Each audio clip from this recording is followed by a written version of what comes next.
Furniture വിൽപ്പനയിൽ അചഞ്ചലമായ മുന്നേറ്റം കാഴ്ചവെച്ച് ഗ്രാൻഡ് ഫർണിച്ചർ. നിങ്ങളുടെ ഇഷ്ട ഫർണിച്ചറുകൾ ഇഷ്ടാനുസരണം തിരഞ്ഞെടുക്കാം. നിങ്ങൾ ആഗ്രഹിച്ച വിലകളിൽ ഫർണിച്ചറുകളെല്ലാം ബജാജ് പലിശരഹിത വായ്പയിലൂടെ സ്വന്തമാക്കാൻ ഒരു സുവർണാവസരവും ഗ്രാൻഡ് ഫർണിച്ചർ നിങ്ങൾക്കായി ഒരുക്കിയിരിക്കുന്നു. Grand furniture, Nilambur road, Wandoor. Branch Edakkara, Palunda.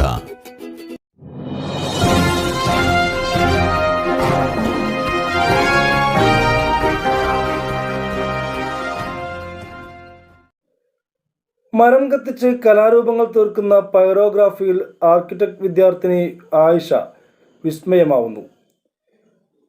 Burning ആർട്ടിലൂടെ മികച്ച ഛായാചിത്രങ്ങളാണ് കാളികാവിലെ സാദ് സൽമ ദമ്പതികളുടെ മകൾ ആയിഷ. ഭോപ്പാലിലാണ് പഠിക്കുന്നത്. ഇതൊരു വുഡ് ബേണിംഗ് ആർട്ടാണ്. അതായത് പെൻസിലിന് പകരം ഒരു ടൂൾ ഉപയോഗിച്ച് കരിയിച്ചെടുക്കുകയാണ് ഇത് ചെയ്യുന്നത്. പിന്നെ നമ്മൾ പൈറോഗ്രാഫിയാണ് പറയുക. ചെറുപ്പം മുതലേ വരയ്ക്കായിരുന്നു. ആദ്യമൊക്കെ ഞാൻ പെൻസിൽ ഡ്രോയിങ് അതേപോലെ ക്രയോൺസൊക്കെ ഉപയോഗിച്ചിരുന്നു വരച്ചിരുന്നത്. പിന്നെ അങ്ങനെ കുറേ മത്സരത്തിലൊക്കെ പങ്കെടുത്തു. പിന്നെ ഇപ്പോൾ എംബ്രോയിഡറി ആയിരുന്നു. എൻ്റെ മെയിൻ പരിശീലകർ പറയുന്നത് ഉമ്മി വാപ്പയായിരുന്നു. ഫുൾ സപ്പോർട്ട് പറഞ്ഞ ഫാമിലി തന്നെയായിരുന്നു. വാപ്പ ഒരു ആർട്ടിസ്റ്റാണ്. അപ്പോൾ ചെറുപ്പം മുതൽ എനിക്ക് ഡിസൈനിങ്ങിനോടൊക്കെ താല്പര്യം ഉണ്ടായിരുന്നു. അതുകൊണ്ടാണ് ഞാൻ ആർക്കിടെക്ചറിലേക്ക് എത്തിച്ചേർന്നത്. ഞാനിപ്പോൾ വരച്ചുകൊണ്ടിരിക്കുന്നത് മുഖ്യമന്ത്രിയുടെ ചിത്രമാണ്. അപ്പോൾ ഇത് നേരിട്ട് കൊടുക്കാനാണ് എൻ്റെ ആഗ്രഹം. പിന്നീട് ഈ ലോക്ക്ഡൗൺ സമയത്ത് വെറുതെ ഇരിക്കുമ്പോൾ ഡിഫറെൻറ്റ് മീഡിയംസ് ഉപയോഗിച്ചു. അതായത് ഇപ്പോൾ മെറ്റൽ കാർവിങ്, അതേപോലെ വുഡ്, തുണി, അങ്ങനെ ഡിഫറെൻറ്റ് മീഡിയം ഉപയോഗിച്ചിട്ട് ചിത്രം വരക്കാൻ തുടങ്ങി. അതിലൊന്നായിരുന്നു വുഡ് ബേണിംഗ് പറയുന്നത്. മരം കത്തിച്ച് കലാരൂപങ്ങൾ തീർക്കുന്ന പൈറോഗ്രഫിയിൽ ആർക്കിടെക്ട് വിദ്യാർത്ഥിനി Ayisha വിസ്മയമാവുന്നു.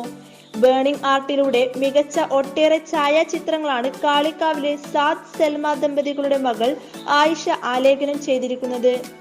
ഭോപ്പാലിലെ school of planning architect 3ാം വർഷ വിദ്യാർത്ഥിനിയാണ് ആയിഷ.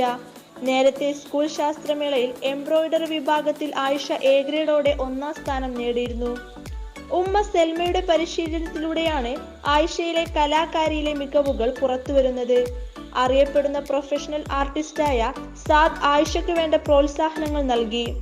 ആയിഷയുടെ കലാവിസ്മയം കാണാൻ കാളികാവ് പോലീസ് സ്റ്റേഷന് സമീപത്തെ ഇവരുടെ വീട്ടിലെത്തിയാൽ മതി. നിരവധി ചിത്രങ്ങൾ പലർക്കും കൈമാറി. കഴിഞ്ഞ നൂറ്റാണ്ടിന്റെ അവസാനത്തിൽ പ്രത്യക്ഷപ്പെട്ട കലയാണ് വുഡ് ബേണിംഗ്. തുടക്കത്തിൽ നെസ്റ്റിംഗ് പാവകളെ നിർമ്മിക്കാൻ ഈ രീതി ഉപയോഗിച്ചിരുന്നു. തുടർന്ന് ഈ രീതിയെ പൈറോഗ്രഫി എന്ന് വിളിക്കുകയായിരുന്നു. വുഡ് ബേണിംഗിനായി സാധാരണ ഓക്ക്, പൈൻ മരങ്ങളാണ് ഉപയോഗിക്കാറ്. ഇവിടെ ആ മരങ്ങൾ ലഭ്യമല്ലാത്തതിനാൽ പ്രത്യേക തരത്തിലുള്ള വൈറ്റ് വുഡ് മരങ്ങളാണ് ആയിഷ ഉപയോഗിക്കുന്നത്.